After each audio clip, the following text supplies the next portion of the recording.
Hi guys, आपको पता है मैं क्या कहने वाली हूँ? ऑक्सीडेशन एक पेज में खत्म। एब्सोल्युटली एक ऐसी ट्रिक लेके आई हूँ जिससे ऑक्सीडेशन के ज़्यादा से ज़्यादा क्वेश्चंस आपके सॉल्व हो जाएंगे। And from JEE's perspective, this particular trick is absolutely very beneficial. Start करें? Absolutely राखी मैम। तो यहाँ पर आगे बढ़ने से पहले मैं आप लोगों से कहूँगी एंड genuinely रिक्वेस्ट करूँगी, you need to hit the like button, subscribe the channel, share this particular session right away this very moment ताकि ज़्यादा से ज़्यादा बच्चे हमसे कनेक्ट हो सकें और इन ट्रिक्स का फ़ायदा उठा सकें। और हाँ, कमेंट बॉक्स में कमेंट करना मत भूलिएगा कि ये ट्रिक आप लोगों को कैसी लगी। हाँ बिल्कुल, ऑक्सीडेशन एक पेज में ख़त्म। देख रहे हैं ये? बिल्कुल एब्सोल्युटली। तो यहाँ पर देखिए, this is our trick number 4 जहाँ मैं आप लोगों को बताने वाली हूँ रिगार्डिंग ऑक्सीडेशन। Absolutely right. हाँ जी, ये एब्सोल्युटली बहुत बार बोलती हूँ ना मैं, गलत आदत है, छोड़नी पड़ेगी। बट अभी हम फोकस करते हैं ऑक्सीडेशन पे जो एक पेज पे ख़त्म होने वाला है।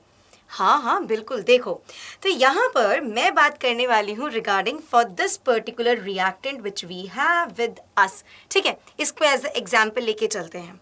तो सबसे पहले देखिए, आप क्या देख रहे हैं? यहाँ डबल बॉन्ड देख रहे हैं? हाँ जी मैम, बिल्कुल देख रहे हैं। तो सबसे पहले हम सिग्मा बॉन्ड को ब्रेक करते हुए ऑक्सीडेशन वाले प्रोडक्ट्स के बारे में बातचीत करते हैं। तो यहाँ मैं लिख रही हूँ सिग्मा बॉन्ड ब्रेकेज।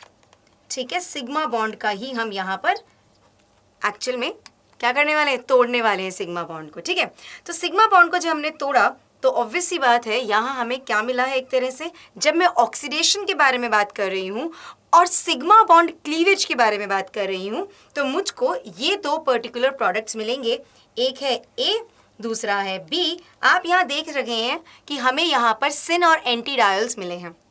ठीक है, अब मैं बात करती हूँ दूसरी तरह की, जहां पर सिग्मा एंड पाई बॉन्ड दोनों ही टूटेंगे।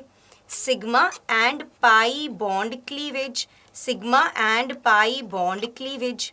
ठीक है, रुको अभी प्लीज ये मत सोचो मैम क्या बता रहे हो, सुनो मेरी बात, अभी ट्रिक सामने आएगी। सबसे पहले हमने किसको ब्रेक किया? सिग्मा बॉन्ड को ब्रेक किया। क्या बनाया? सिन और एंटी डायल। अब हम क्या कर रहे हैं? सिग्मा एंड पाई बॉन्ड दोनों को ब्रेक कर रहे हैं। तो सिंपल एक हथौड़ा मारो, किस पे? एल्कीन पे, और दोनों साइड क्या लगा दो? ऑक्सीजन लगा दो। तो यहाँ पर देखो इट इज CH3CHO और यहाँ देखो it is CH3COCH3। Absolutely right. तो मैम ये आपने 3 प्रोडक्ट्स क्या बनाए हैं? अभी सुनो, मतलब not 3 products, in a way these are 3 sets of a product. तो अगर मैंने इसको ए बोला है, दूसरे को बी बोला है, so this is C, this is D and this is E, है ना? तो सी वाले केस में क्या हुआ? हमने हथौड़ा मारा, दोनों तरफ ऑक्सीजन लगाया और अपने प्रोडक्ट्स को देख लिया। ये कब होगा ma'am? When this is gonna be done? ये किस केस में होगा मैम? ये आप मुझे बता दो। तो ये किस केस में होगा उसके बारे में आपको सुनना पड़ेगा। I'll just let you know each and everything about over this। तो यहाँ पर देखेंगे जब हम C वाला केस कह रहे हैं, that means I'm talking about mild oxidation। मैं यहाँ mild oxidation वाले केस के बारे में आप लोगों से बातचीत कर रही हूँ। ठीक है, अब बात करते हैं डी के केस में। डी के केस में क्या हुआ है कि यहाँ पर तो हमारा कीटोन बन गया लेकिन यहाँ एसिड बन गया। तो ये डी कब होगा? जब हम स्ट्रॉन्ग ऑक्सीडाइजिंग एजेंट वाला, ऑब्वियस सी बात है, रिएजेंट यूज करेंगे। जब स्ट्रॉन्ग ऑक्सीडेशन होगा, स्ट्रॉन्ग ऑक्सीडाइजिंग एजेंट वाले रिएजेंट्स के बारे में बात करेंगे। ओके, ई में क्या दिख रहा है? ई में क्या दिख रहा है राखी मैम? वो बताइए आप। ई के अंदर आप क्या हमें यहाँ बताना चाह रही हैं? ई के अंदर it is kind of a reductive oxidation, that is what we are actually seeing over है। ई में रिडक्टिव हमें ऑक्सीडेशन दिख रहा है। और ये रिडक्टिव ऑक्सीडेशन कब होता है? यस, अभी आपको ये सारी चीज़ें मैं क्लियरिफाई कर देती हूँ।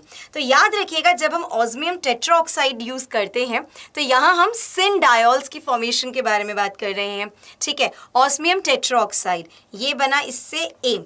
जब हम पर ऑक्सी एसिड्स के बारे में बात कर रहे हैं, when we are talking about peroxy acid, जब हम इसको इस्तेमाल करेंगे तो हमारा एंटी डायल बनेगा। दिख गया, बी बन गया। जब मैं डाइल्यूट KMnO4 के बारे में बात करूं तब क्या बनेगा राखी मैम, ये बताओ। तो जब हम डाइल्यूट KMnO4 के बारे में बात करेंगे तब भी हमारा यहाँ पर ए बनेगा, सिनडायोल। अच्छा राखी मैम और चीज़ बताइए, हमने यहाँ ओजोनोलिसिस किया है, O3 का मतलब we are actually going with the ozonolysis case. तो जब मैं नॉर्मल ऑक्सीडेशन कर रही हूँ तो यहाँ पर C फॉर्म होगा, नॉर्मल ऑक्सीडेशन। जब माइल्ड ऑक्सीडेशन वाला केस है, नहीं, अभी यहाँ पर जब हम माइल्ड ऑक्सीडेशन वाला केस ले रहे हैं, यहाँ हमारा C प्रोडक्ट बनेगा माइल्ड ऑक्सीडेशन के केस में। और जब मैं D कर रही हूँ, that means strong oxidising agent वाला केस है, तो यहाँ पर हम कर रहे हैं D, अच्छा खासा स्ट्रॉन्ग ऑक्सीडेशन हो रहा है। यहाँ पर मैंने S लिख दिया है, it's the strong oxidation that is happening over है। और रिडक्टिव ओजोनोलिसिस कब हो रहा है यहाँ पर, जब हम रिडक्टिव ओजोनोलिसिस का मतलब है जब हम जिंक यूज कर रहे हैं, डाइमिथाइल सल्फाइड यूज कर रहे हैं, उस केस में this is E product that is actually going to form. एक और चीज, जब हम कॉन्सेंट्रेटेड KMnO4 का इस्तेमाल करेंगे तब भी हमको यहाँ डी प्रोडक्ट मिलेगा। ठीक है, क्लियर है? तो दोबारा से सुन लीजिए, sigma and pi bond cleavage में हमें सी, डी और ई प्रोडक्ट्स मिल रहे हैं। माइल्ड ऑक्सीडेशन का केस है, स्ट्रॉन्ग ऑक्सीडेशन का केस है एंड रिडक्टिव ऑक्सीडेशन का केस है, वो मैंने आपको यहाँ बता दिया है। जब हम सिर्फ सिग्मा बॉन्ड ब्रेकेज कर रहे हैं उस केस के अंदर we are actually going to get syn and anti diol. Syn diols किस केस में मिल रहे हैं, osmium tetroxide and dilute KMnO4 के केस में मिल रहे हैं, और एंटीडायोल किसके केस में मिल रहे हैं, परऑक्सी एसिड के केस में मिल रहे हैं। लो भाई, एक पेज के अंदर एक स्लाइड में ऑक्सीडेशन खत्म। All the very best.